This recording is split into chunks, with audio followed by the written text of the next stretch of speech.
Bonjour, bienvenue dans le podcast Danse avec le chaos. Je suis Doc La Luna. L'Inde, mon pays d'origine, m'a appris à danser avec le chaos, à faire des obstacles de la vie, des opportunités pour grandir. Après une carrière de médecin classique, je décide de quitter la blouse blanche.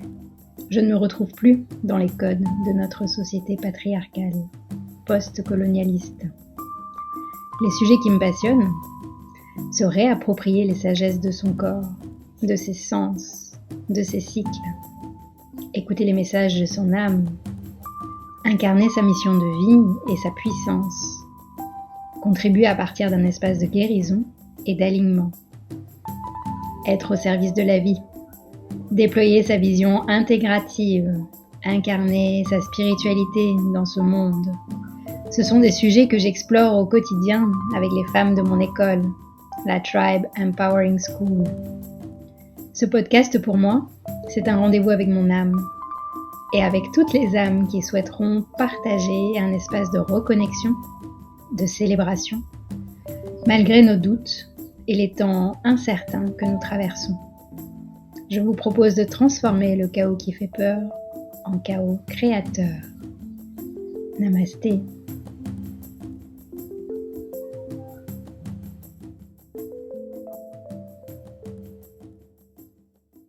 Bienvenue dans ce nouvel épisode de Danse avec le chaos.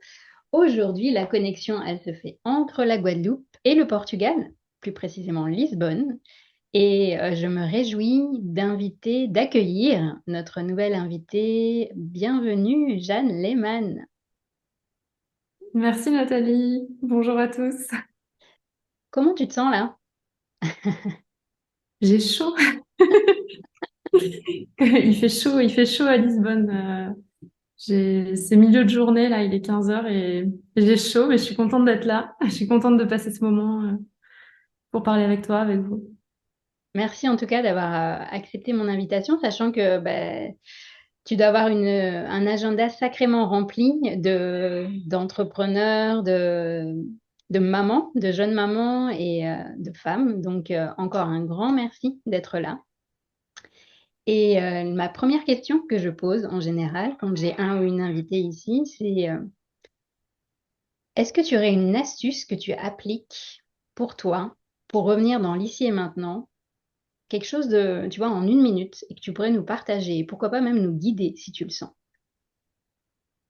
Déjà, j'adore ta question, merci, puisque plus je chemine, plus je me rends compte qu'il n'y a qu'une chose qui compte, c'est vraiment l'ici et maintenant. Enfin, Mm. c'est vraiment le pilier de notre évolution. Alors, à titre personnel, en ce moment, enfin, ma méthode imbattable, c'est mon bébé. Mm. C'est mon bébé, c'est juste être avec lui, le regarder, parce que ces petits êtres qui sont encore purs et innocents, qui sont connectés à la source, tout en début d'incarnation comme ça, pour moi, c'est un grand maître en fait, Mm. cet enfant, et juste être avec lui et voir sa béatitude, enfin à quel point il est naturel, sans aucun filtre, épanoui et ça, enfin il est dans l'amour en fait, dans l'amour et dans la joie et ça quand je suis avec lui, j'ai l'impression que ça infuse sur moi et ça me reconnecte à cet instant présent. Mm. Ouais, tu as l'impression que les bébés, en fait, ils sont directement branchés à la source. Ouais. Et que du coup, toi aussi, tu te branches grâce à lui à la source. Voilà, j'essaie de C'est un peu comme dans La Belle Verte. Je sais pas si ouais. tu film. Mais c'est vrai que quand je parlais d'instant présent, puisque dans les retraites ou quand je guide des enseignements, des méditations, on parle toujours de l'instant présent. Mm. Et j'ai l'impression de l'avoir vraiment contacté d'une manière plus profonde en devenant maman, quoi. La première fois que j'ai eu mon bébé dans les bras et là de me dire, en fait, lui, il n'est pas hier, il n'est pas demain, il est juste ici et maintenant. Mm. Et, et ça, c'est une chance, c'est vraiment une chance de pouvoir être à son contact. Qu'on soit parent ou pas, je pense que être en contact avec un bébé, Mm. en tout cas, c'est une méthode à laquelle je pensais pas avant pour accéder à cette vraie connexion à l'instant présent. Et même quand on le met dans les bras de mon frère ou d'une amie. Enfin, ils ressentent ça vraiment. Donc, Hmm. Yes. Merci. C'est une belle médecine, tiens. On va en parler d'une autre d'ailleurs. Euh, alors, comment est-ce que je t'ai rencontré et pourquoi j'ai eu envie de prendre ce temps avec toi? Donc, depuis 1 an et demi, donc l'année dernière, j'étais dans un projet d'éco-village au Portugal. Et du coup, je commençais à regarder un peu ce qui se faisait autour et je suis tombée, je crois, sur ton compte Instagram. Et il y a deux choses qui m'ont marquée. La première, c'est l'énergie des photos. Il y a beaucoup de nature sur ton compte Instagram et sur ton site aussi. Et donc ça m'a vraiment touchée tout de suite. Et la deuxième chose, c'est que donc tu es la créatrice de Silence, qui est un peu ton premier bébé, j'ai envie de dire. Exactement. Et, et en fait, moi, le silence, c'est une médecine essentielle, surtout aujourd'hui, je pense. Et la manière dont tu as apporté ton concept et les propositions que tu fais derrière, ça m'a beaucoup parlé parce que, comme beaucoup de personnes, j'ai déjà entendu parler de Vipassana. J'ai même eu plusieurs fois l'élan d'aller faire une retraite Vipassana. Mais en fait, ce qui me bloque, c'est qu'il y a une forme de rigueur et de rigidité sur 10 jours et je me sens pas prête à aller dans cet espace-là. Et ce que j'ai compris et ressenti de ce que tu proposes, c'est que déjà la nature est omniprésente et elle fait partie de cette médecine du silence. Et ce qui me touche aussi, c'est que tu proposes des co-créations, justement. Tu sors de cette forme de rigueur du Vipassana et j'ai vu par exemple que tu proposes silence et jeûne, silence et féminin sacré. Et, euh, et voilà, ça m'a touchée. Je me suis dit, tiens, cette jeune femme, j'aimerais pouvoir lui poser quelques questions. J'aimerais savoir comment est-ce qu'elle danse avec le chaos. Et voilà, voilà pourquoi on en est là aujourd'hui. Et du coup, ma prochaine question pour toi, est-ce que tu as toujours su, depuis toute petite, que tu allais créer des espaces comme ça et accompagner les personnes sur ce chemin de reconnexion à soi? Ou est-ce que c'était pas du tout ça à la base? C'était pas du tout ça. Alors, j'avais une vraie passion pour la nature, ça dès l'enfance, la nature, les animaux. Enfin, j'ai grandi à la campagne et au bord de mer, donc j'avais une vraie connexion aux éléments. Mais déjà, je savais pas grand-chose, enfin, comme la plupart des enfants, mais j'étais vraiment, moi, j'étais lost. Quand j'étais petite, je comprenais pas du tout qu'est-ce que je foutais là et quel était le sens de ma vie. Enfin, j'étais pas très heureuse en fait. Et le silence à ce moment-là, j'en avais aucune idée, mais si tu veux, il était déjà en filigrane dans ma vie.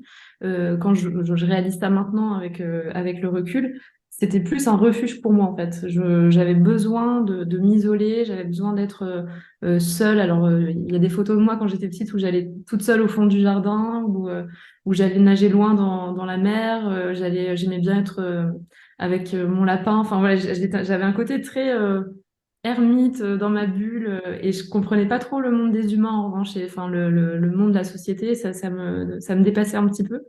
Et je crois que en contactant cette nature et ce silence, j'arrivais à me créer mon propre monde qui me rendait plus heureuse que cette réalité dans laquelle j'étais.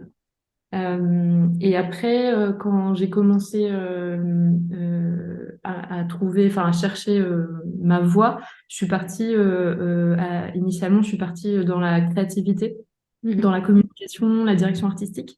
Donc, j'ai commencé par des études de direction artistique et j'ai fait ça pendant 6-7 ans, dans la publicité. Et alors Mhm. là, j'étais à l'opposé total du silence. J'étais dans la pub, je vivais à Paris, je roulais en Ah ouais. scooter, je faisais beaucoup la fête, je vivais à 1000 à l'heure, j'avais pas un moment de vide dans ma vie. Euh, et puis peu à peu, enfin en parallèle, j'avais quand même ma mère qui est prof de yoga qui m'a Mhm. initiée à ça. Ça fait bientôt 12 ans que je pratique le yoga. Donc j'ai commencé tout en ayant complètement le cul entre deux chaises parce que j'étais dans cette vie à 1000 à l'heure de pubarde. Et en parallèle, j'allais faire des stages en ashram une fois par an et j'apprenais à méditer, à chanter des mantras. Et d'ailleurs, C'est chez Shivananda à Orléans que j'ai fait ma toute première retraite. Tu connais peut-être? Ouais. Enfin, c'est connu dans le monde entier, mais à Paris, c'est l'ashram d'Orléans. Mhm. Et je me souviens de ce matin où il nous avait dit, il nous avait dit la veille au soir, voilà, on va se réveiller en silence et on part, on se rassemble en silence et on part dans la nature pour marcher. Et moi, je sais pas, j'avais 24 ans, un truc comme ça, et je pouffais de rire. En fait, je disais, c'est quoi ce truc? J'étais vraiment pas alignée pour le coup. Et bon, petit à petit, ça m'a intéressée. J'ai commencé à m'intéresser à ça. Et puis surtout, je me suis rendu compte que la vie que je menais n'était pas du tout euh, vivable. Mhm. Et puis Je tu sais pas commences à faire si le grand écart. Ça Ouais, fait voilà, les deux j'ai extrêmes. commencé à m'intéresser, enfin, à sentir bah, déjà mes origines qui étaient quand même la nature et le bien-être. Et puis en fait, je recouvrais tout ça de bruit, d'activité, de ce monde superficiel en fait. Et là, je me suis dit, ok, ça me convient plus du tout. D'ailleurs, on m'appelait la hippie quand je travaillais chez Publicis. Enfin, j'étais pas à ma place, quoi. Donc j'ai fini par tout arrêter. Enfin, en 2018, je me suis dit que ça n'allait plus. Puis je me souviens qu'on était sur un bureau, on était 8 dans un open space. Et un par un, comme des mouches, on tombait, un par un, ils partaient en arrêt maladie pour burn-out. Waouh. Donc moi, je me suis dit, ok, je peux pas rester là, quoi. Je peux C'est pas. moi la prochaine sur la liste. Je me souviens d'un matin où j'allais à pied au travail et j'étais à chemin vert, pas très vert, mais à Paris. Et je marchais le plus lentement possible. Je faisais un pas devant l'autre, mais en me disant, je veux pas y aller, je veux pas y aller. J'étais en slow motion pour arriver le plus tard parce que je supportais plus, quoi. Et donc là, je me suis dit, ok, je vais arrêter. Et moi, généralement, quand j'ai quelque chose en tête, j'y Mhm. vais, quoi. Donc je suis partie. Là, tout le monde m'a dit, mais t'es complètement Ah folle, oui. t'as un super poste. C'est vrai que je gagnais bien ma vie à cette époque. J'avais aussi acheté un appartement à Paris, donc j'avais un crédit immobilier. Donc Mhm. c'était assez aventureux de tout lâcher comme ça du jour au lendemain. Mais pour moi, c'était clair et net, quoi. Mhm.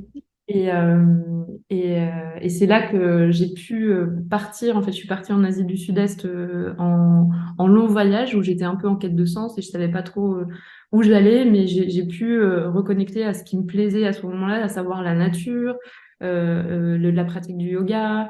J'ai fait des stages de cuisine, j'ai appris Mhm. le massage thaïlandais, et puis j'ai fait des retraites chez les bouddhistes. Et là, j'ai découvert la pratique du silence sur plus longtemps. Mhm. C'est là que j'ai eu mon déclic. Donc, j'étais pas du tout en recherche d'un projet entrepreneurial où j'étais juste voilà, en train de butiner sur qu'est-ce que je peux faire de ma vie. Et, Mhm. euh, et silence, ça m'est tombé dessus, comme une météorite. Et suite à ça, j'ai décidé de me consacrer en fait à cette mission de redonner la place au silence dans ce monde où il manque cruellement. Et c'est après ça que j'ai fait Vipassana, c'est mon école. Vipassana, c'est une grande Mhm. inspiration pour ce que je fais aujourd'hui. Mais comme tu dis, bien plus strict. Mhm. C'est vrai que moi, j'aime quand c'est cool, j'aime quand même ce qui est agréable, ce qui est dans Mhm. la joie, dans le plaisir. Et donc, j'ai pas voulu suivre cette méthode-là pour pouvoir la répandre aussi en Europe, quoi. Yes.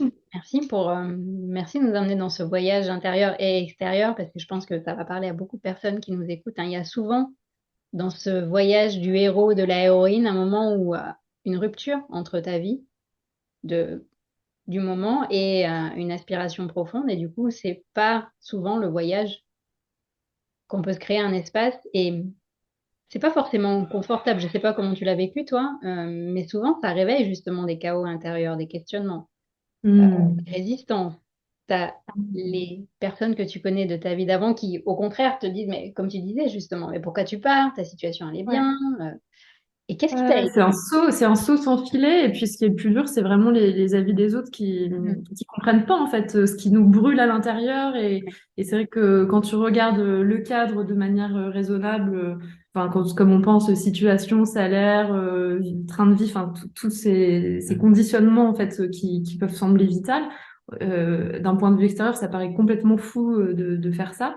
Alors que pour moi, je savais qu'il y avait autre chose. C'est mon cœur, en fait, qui me disait, mais on s'en fiche de toutes ces considérations matérielles. Là, il y a quelque chose, enfin, c'est ma vie. Et là, il faut que même si c'est dangereux, j'y vais. Et ce qui me soutenait beaucoup quand j'ai commencé Silence, c'était je me répétais, prends tes rêves pour des réalités. C'est ton mantra? Je me répétais ça et en fait, personne n'y croyait. Puis finalement, bon, bah, je suis là, ça fait bientôt Ouais. 5 ans et ça va. 5 ans, J'ai jamais waouh, été bah aussi bravo. heureuse. Est-ce que tu te rappelles de la première retraite que tu as organisée? Quelles étaient tes sensations, ton excitation, peut-être tes appréhensions? Euh, J'étais hyper excitée. Alors quand j'y pense maintenant, je me dis, mais c'est suicidaire hein, parce que j'avais fait Vipassana 8 mois plus tôt, enfin ouais, 6, 8 mois plus tôt. Et en fait, j'y suis allée sans aucune peur. Je me suis dit, OK, alors je trouve un lieu, je prends maman qui fait les massages. J'ai trouvé une super professeure de yoga. Et en fait, moi, je faisais tout. Je faisais l'organisation, l'accueil, je cuisinais, j'animais, je courais partout. Il y avait déjà une trentaine de participants. Mmh. Sur la première retraite, en fait, c'est allé vite. Il y a eu, enfin, pour expliquer un petit peu, il y a eu un article sur Silence de My Little Paris. Je sais pas si Ouais, tu connais, enfin, ce ouais. gros média. Et en fait, en quelques heures de temps, le lieu était complet. Mmh. Donc j'étais, ah ok. Et moi, j'étais hyper excitée. Je me rendais pas compte en fait, c'est comme si j'étais portée par ouais, enfin, la flamme intérieure, quoi, où je me disais, Mmh. oh, c'est génial, cette mission, le silence, ça va faire du bien à tout le monde. Enfin, et en fait, je réfléchissais pas trop. Aujourd'hui, quand je vois ça et je vois la Jeanne d'il y a 5 ans qui faisait ça, je me dis, mais en fait, l'enjeu, il est immense, quoi, parce que Mmh. je, je mesure mieux en fait ce que c'est que tout ça. C'est comme Ouais. si ouais, j'étais portée par un autre moi en fait qui me disait ok vas-y et maintenant ouais c'était beaucoup en fait pour la Mmh. petite Jade. Et alors, ça s'est bien passé? Ouais, ça s'est bien passé. Ouais, ça s'est bien passé. En fait, ça a été le coup d'envoi de ce qui s'est passé avec Silence, c'est que dès la première retraite, il y a eu des effets vraiment très très chouettes. Puis le lieu, ça s'appelait l'Enclos Mon Plaisir. Enfin voilà, il y avait plein de synchronicités qui me disaient ok, on est bon, tout s'est bien passé, les gens étaient super heureux.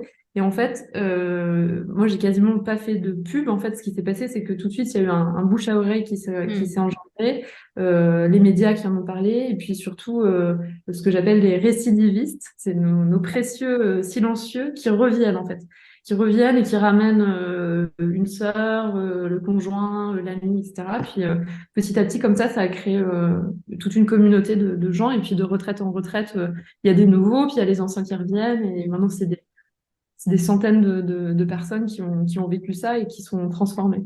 Mmh. D'ailleurs, justement, est-ce que tu pourrais nous partager dans les transformations qu'on peut vivre grâce à cette médecine du silence, quelles sont celles qui te viennent, que toi tu as expérimentées, puis que tu entends aussi de tes récidivistes? Euh, le silence, ça a différentes vertus déjà qui sont très propres à chacun. Et pour moi, si j'essaie d'en parler là, c'est en faisant de mon mieux pour essayer de retranscrire ce que vivent les autres. Moi, ce que j'ai vécu personnellement, c'est en fait, c'est l'accès à une dimension beaucoup plus grande enfin, c'est déjà le fait d'apaiser les pensées, de se détacher du mental, ce qu'on peut aussi appeler la désidentification de l'ego.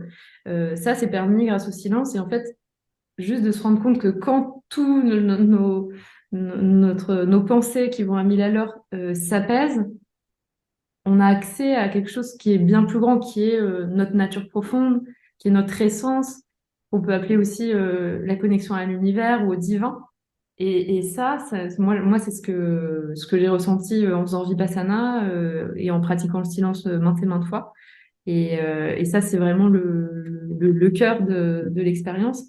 Après, ce qui est plus facile, accessible dès le départ, c'est tout simplement le repos Ouais. immense, puisque dans les retraites, déjà, on est dans des lieux de nature, il y a toute une dimension de relaxation, toutes les pratiques sont douces, Les accompagnements sont... En fait, tout est organisé de telle manière que l'expérience est vraiment... voilà, c'est un lâcher-prise, c'est une détente complète pour les participants. Donc, ils se sentent reposés. Puis, Il y a le on... soin porté par l'alimentation aussi. J'ai vu, Ouais, c'est ouais, hyper ouais. important. Les Mm. repas, c'est aussi très important. Et surtout, ce qui repose beaucoup, c'est la déconnexion digitale, Oui, puisqu'on récupère les téléphones des participants. Donc ça, c'est pas obligatoire, mais enfin, c'est très fortement suggéré et la quasi-totalité des gens nous donnent les téléphones, sachant qu'on donne un numéro à joindre en cas de problème et que comme ça, tout le monde est bien détendu.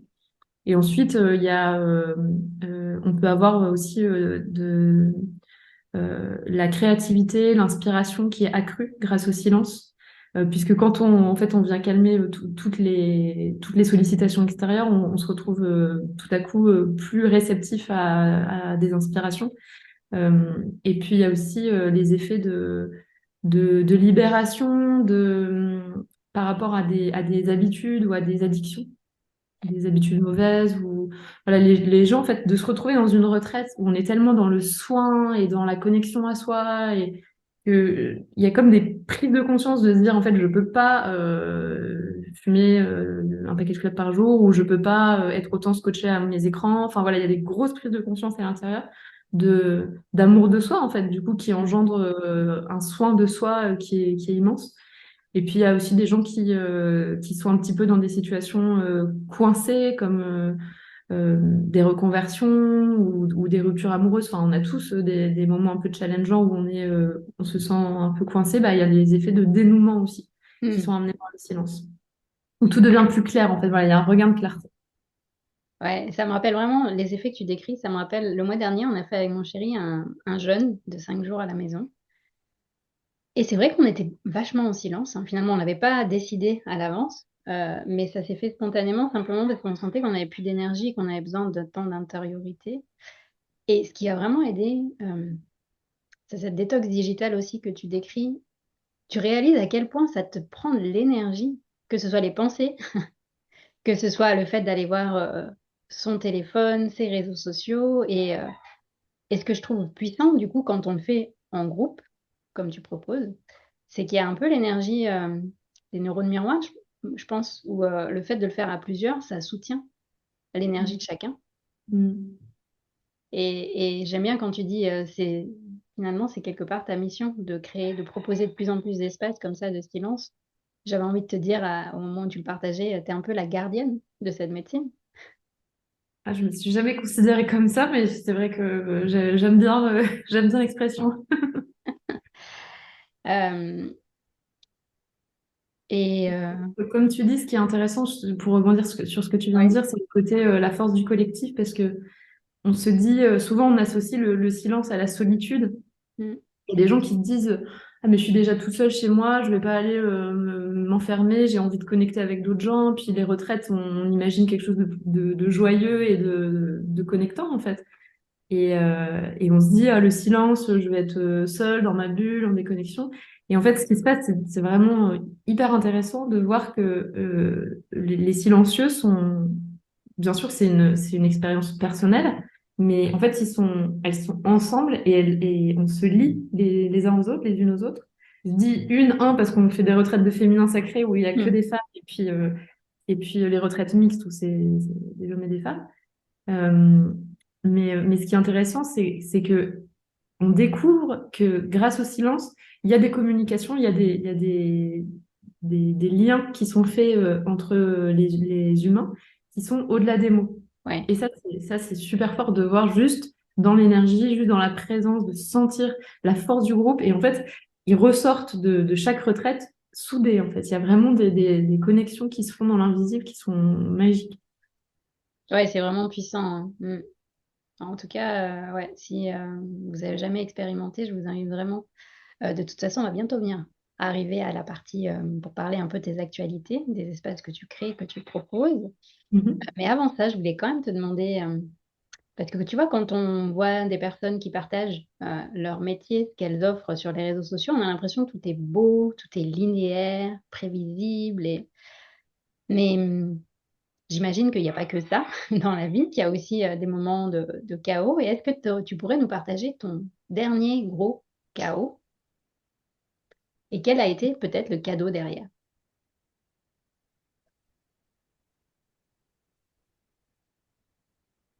Euh, alors, il y en a plein de petits là qui me viennent en tête, mais sur gros, Après, je, ça peut être un petit hein. aussi, hein, parce que tout est relatif. Ben, je dirais qu'il y a enfin, c'est pas vraiment un chaos, mais mon sujet du moment, c'est le temps. Alors que je sais qu'on parle d'instant présent, mais depuis que je suis maman, j'ai jamais été aussi heureuse et je suis avec mon bébé, c'est mon plus beau cadeau.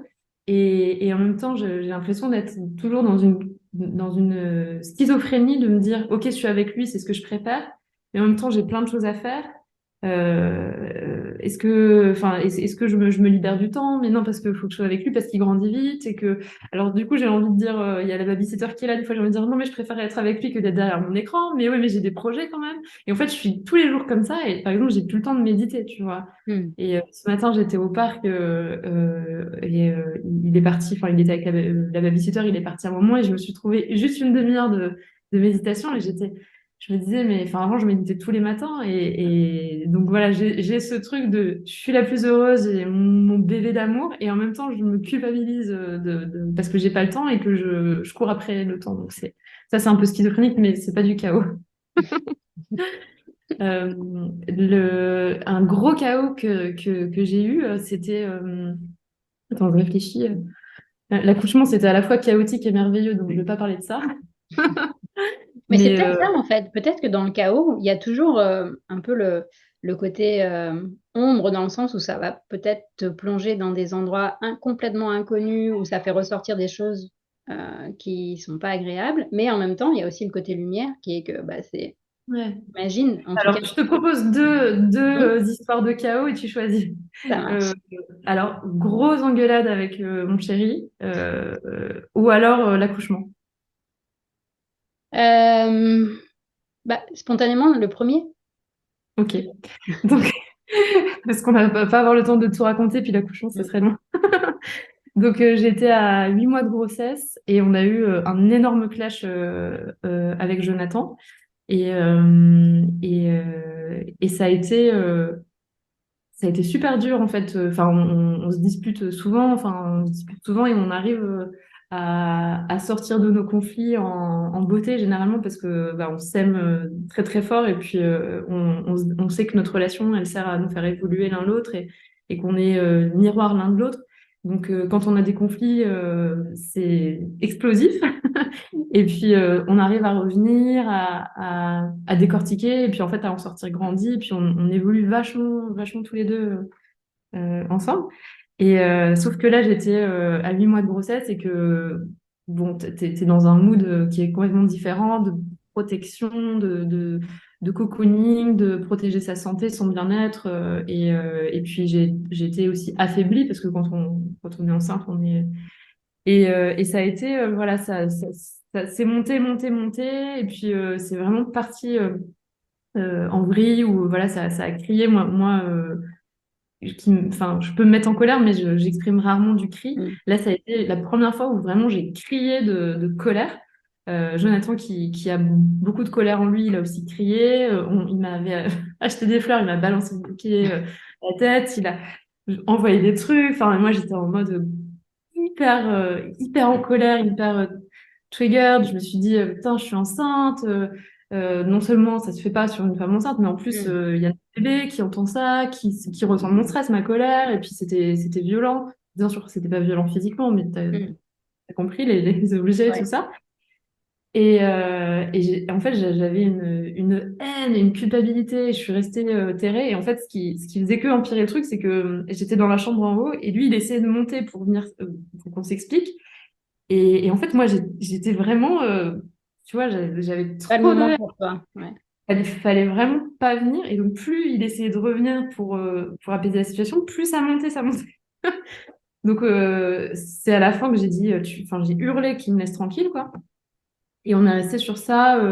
Du coup, il a dormi en bas et moi en haut, ce qui arrive quasi jamais qu'en fait on se couche sans faire la paix, parce qu'on se dit que même si on a un conflit, il y a des recherches qui disent que si un couple s'endort fâché, en Mm. fait ça amplifie le conflit en eux et qu'il faut toujours essayer Ouais. d'enterrer la hache de guerre avant de s'endormir. Donc ça c'est notre credo, mais bon là on l'a pas fait. Et le lendemain j'étais encore trop en colère et puis j'avais pas envie de le croiser en fait, vraiment Mm. j'avais la haine quoi. Et en fait, je lui ai écrit une lettre en lui demandant de pas me parler, enfin, gentiment, en lui disant à quel point je l'aimais, que j'avais besoin de temps, en fait, pour digérer ça, que je voulais que ça redescende avant d'être en contact avec lui. Et je lui ai demandé le silence. Et en fait, je crois que j'avais posé 48 heures. C'est la première fois qu'on faisait ça dans Mm. l'intimité. Je lui ai dit, voilà, 48 heures, donc pas obligé tu vois, que ce soit ridicule. Je veux dire, si on se croise, c'est pas grave, on est dans la même Mm. maison. Là, il a eu la classe de sortir. Donc, enfin, la plupart du temps, il est allé manger dehors, il allait bosser dehors et tout. Du coup, j'étais tranquille à la maison et on a dormi séparément encore. Puis, en fait, 48 heures après, moi, j'avais vraiment process tout ça. J'ai senti que c'était redescendu. J'ai senti que j'avais reconnecté à l'amour, que j'avais vu aussi mes torts, parce que quand on est juste après un conflit, en fait, on a l'impression d'être 100% victime Mm. et que c'est l'autre qui a complètement tort. Donc là, en fait, j'ai pu aussi respirer un peu dans la colère et puis faire un pas en arrière. Et il m'a même manqué. Et finalement, on s'est retrouvés 48 heures après et on était hyper contents de se retrouver. On s'est expliqué chacun à notre tour. Ça a Mm. été des très, très belles retrouvailles.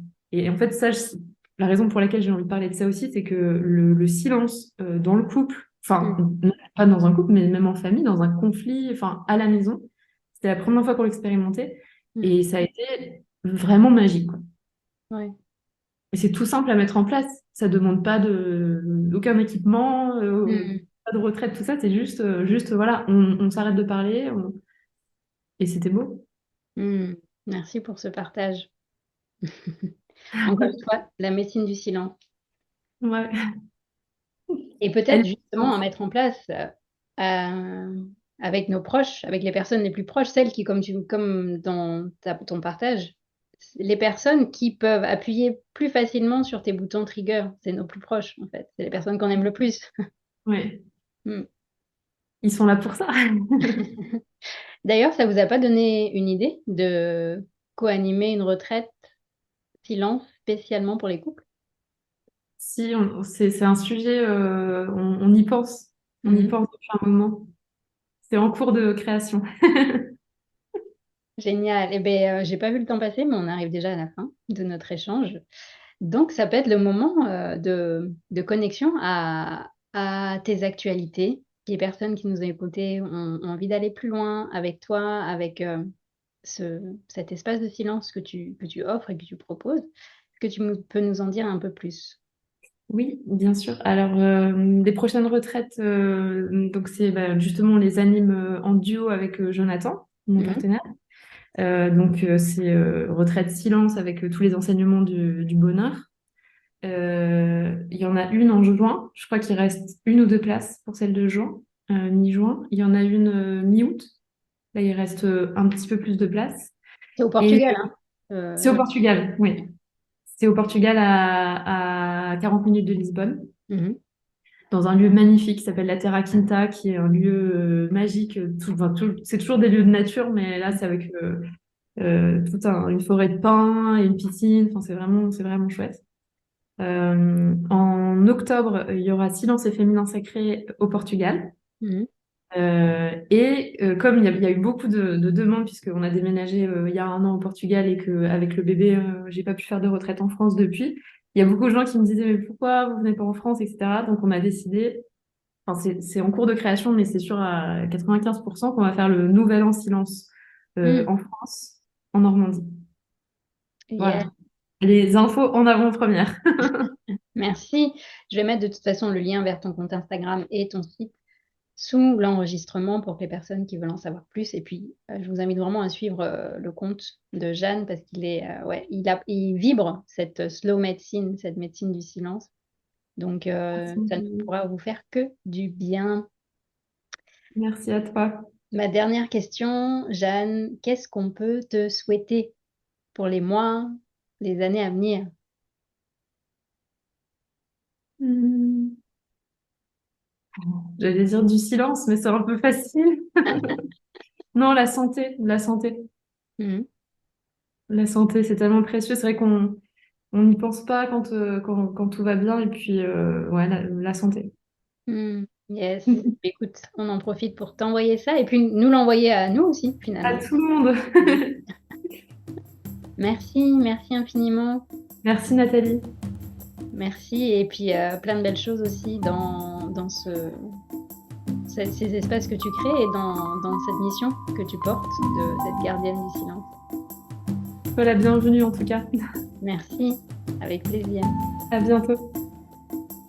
Si vous avez aimé cet épisode, s'il vous a fait du bien, n'hésitez pas à liker, commenter, vous abonner sur votre plateforme d'écoute ou sur YouTube.